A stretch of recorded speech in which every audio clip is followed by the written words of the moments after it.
See, most of us, all we know is that we pay into our CPP while we're working, and at the end of our career during retirement, then you receive a monthly check every single month for the rest of your life. But very few people understand that there is a hidden math behind how your CPP benefits would actually work that will determine how much you're able to receive during your lifetime. In this presentation, I'm going to look at the hidden math that is behind your CPP so that you can strategize and you can optimize your retirement income and you can optimize how much you're able to receive in terms of your CPP over your retirement lifetime, right? But first, make sure that you hit the like, subscribe, drop a comment down below in case you haven't met me before, by the way. My name is Leon Mann. I'm a licensed wealth consultant with Money Assist Financial. And what I do, I help hardworking folks, perhaps it could be yourself, but I help them to add an additional multiple 6 to 7 figures to their retirement portfolio. I'm able to do this by providing a free, no obligation financial guideline. This works much like a GPS. It's going to show you what you need to do in order to map out the type of lifestyle that you would like to retire to based on where you currently are.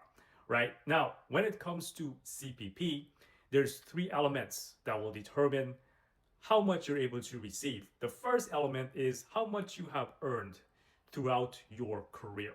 The second thing is how long have you been paying into your CPP? And the third thing, at what age did you start to collect CPP? Now, the standard age to collect your CPP is at 65.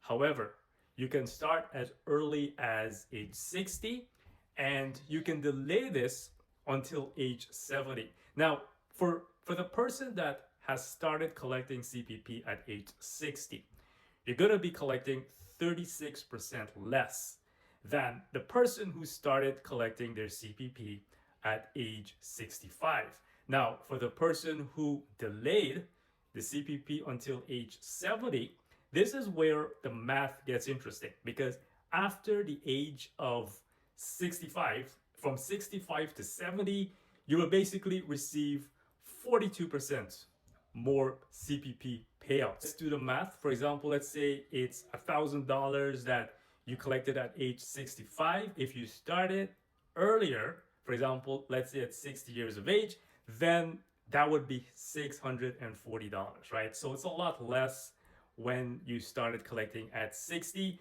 And when you delayed until 70, guess what? You have $1,420. So that's about 42% more. All right, so from between the age of 60 and 70, you basically double the amount of payouts.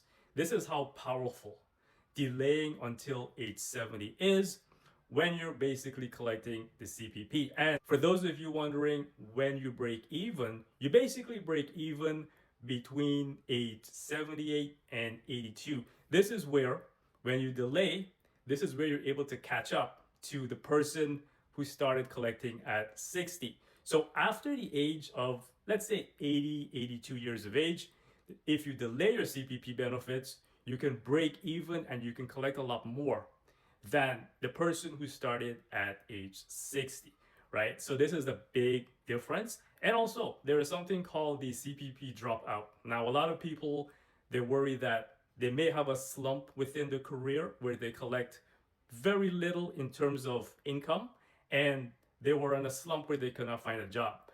Don't worry about that because the CPP would subtract the 8 lowest career years that you have within your career, right? So even if you stopped to take a career break or you had caregiving duties or you start a business, right? The 8 lowest years CPP would usually deduct from it. And also there is something called the CPP enhancement. CPP enhancement started in 2019. Basically what happened is that you're paying into the CPP more and it is subtracting a little bit more from your income. But the CPP enhancement is designed for future retirees to be able to collect more in terms of a CPP payout, right? First of all, you can't rely too much on your CPP. CPP was basically just designed to be a base pay, for example. It is designed to only cover around 25 to 33% of your full-time income. Other than that, CPP should be a small part of your retirement income in terms of other investments. For example, like RRSPs, like TFSAs, like other investments and pensions. These should work with your CPP in order to make up your full retirement income, right? So as you can see, guys, when it comes to your CPP benefits, it is basically deciding how much you're able to collect, but knowing the math will allow you to basically strategize and optimize your retirement plan fully so that you know what to do to plan ahead and prepare for it and to be ready for it.